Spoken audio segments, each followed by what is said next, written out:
एक मोठी बातमी ठाण्यातून समोर येते। ठाण्यामध्ये 93 हेक्टर कांदळवन हे नष्ट झालेले आहेत। गेल्या 2 वर्षांमध्ये 93 हेक्टर कांदळवन नष्ट झालेत। शासनाच्या वन विभागाचा हा अहवाल आहे।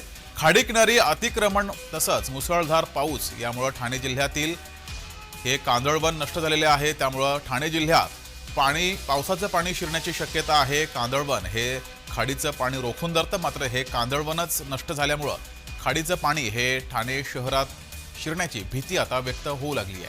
कांदळवन अशाच प्रकारे नष्ट होत राहिलं तर येत्या काळात ठाणे जिल्हा मुसळधार पावसामध्ये पाण्याखाली जाईल अशी चिंता पर्यावरण अभ्यासक डॉक्टर प्रशांत सिनकर यांनी व्यक्त केली आहे।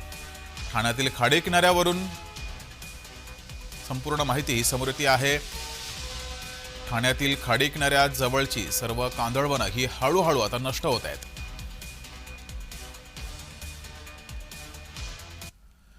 तर ठाण्यातील खाडी किनाऱ्यावरून आढावा घेतलाय आमचे प्रतिनिधी कुणाल भोईटे यांनी। पाहूयात। ठाणे जिल्ह्यातील तब्बल 93 हेक्टर कांदळवन नष्ट झाल्याचा अहवाल शासनाने दिलेला आहे।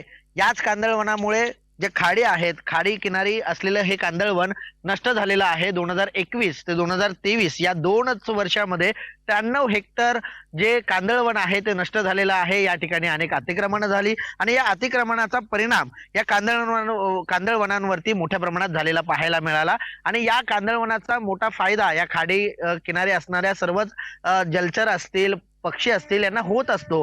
मात्र या अतिक्रमणांमुळे मोठ्या प्रमाणात धोका जो आहे तो या सर्वात जीवांना झालेला आहे। आपल्यासोबत पर्यावरण अभ्यासक डॉक्टर प्रशांतजी सिनकर आहेत। सर, कशा प्रकारे पाहताय हा जो अहवाल आलेला आहे? 93 हेक्टर कांदळवन आता नष्ट झालेला आहे, भविष्यात याचा धोका कसा असेल? नक्कीच एक गंभीर बाब आहे, कारण कांदळवन नष्ट होणे ही एक मोठी दुर्दैवीच घटना म्हणावी लागेल।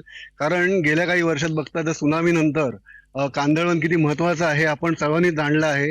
आणि आत्ताच्या क्षणाला जर एक विचार केला, एक या कांदळवनामध्ये एक मोठी जैवसाखळी आहे, त्याच्यामध्ये पक्षी आहेत, प्राणी आहेत, जलचर आहेत, त्यांचे निवासस्थानं आहेत। मात्र हे जर कांदळवन असं हळूहळू नष्ट झालं तर एक दुर्दैव, म्हणजे खूप खूप मोठी जैवसाखळी नष्ट होण्याच्या मार्गावरती आहे। मोठी दुर्दैवाची गोष्ट आहे। कांदळवनाचं मुख्य कारण असं आहे की कांदळवन जे प्रदूषित येणारं, म्हणजे खाडीच्या भरतीवर येणारं प्रदूषित पाणी आहे, त्याच्यातील प्रदूषित घटक शोषून चांगलं पाणी सोडण्याचं काम हे कांदळवन करत असतं। ठाणे जिल्ह्याला आता वन खातं देखील मिळालेलं आहे, वनमंत्री देखील ठाणे जिल्ह्याचे आहेत। त्यामुळे या संदर्भामध्ये कशा प्रकारे निर्णय होतोय, जी अतिक्रमणं झाली आहेत ती अतिक्रमणं हटवून पुन्हा कांदळवनाचा विकास होतोय का, आणि या कांदळवना संदर्भात काय नेमकं राज्य शासन पाऊल उचलतंय हे देखील पाहणं तितकंच महत्वाचं असणार आहे। कुणाल भोईटे, जय महाराष्ट्र न्यूज, ठाणे। तर ठाण्यामधील ही घटना आहे। ठाण्यामधील कांदळवन नष्ट होत आहेत, त्यामुळे ठाण्यामध्ये पावसाचं पाणी शिरण्याची भीती व्यक्त होतीये। प्रशासनाकडे अहवाल आलेला आहे। या अहवालामध्ये 93 हेक्टर जमिनीवरील कांदळवन हे नष्ट झालेलं आहे। त्यामुळे ठाण्याच्या जवळच असलेल्या खाडीतून हे खाडीचं एकतर पाणी आणि दुसरं मुसळधार पडणाऱ्या पावसाचं पाणी हे ठाण्यामध्ये शिरू शकतं, ठाणे शहर पाण्याखाली जाऊ शकतं अशी भीती पर्यावरण अभ्यासकांनी आता व्यक्त करायला सुरुवात केली आहे। तलावाचं शहर अशी ओळख असलेल्या ठाण्यामध्ये कांदळवन मोठ्या प्रमाणात नष्ट होत आहे। त्यामुळं आगामी पुढच्या काळामध्ये पावसाचं पाणी हे ठाणे शहरात शिरू शकतं। 93 हेक्टर जमिनीवरील कांदळवन नष्ट झालेलं आहे, त्यामुळं या खाडीचं पाणीसुद्धा शहरामध्ये येऊ शकतं। त्यामुळं ठाणे शहर हे आगामी काळामध्ये मुसळधार पावसामध्ये पाण्याखाली जाऊ शकतं अशी भीती आता व्यक्त होऊ लागलेली आहे।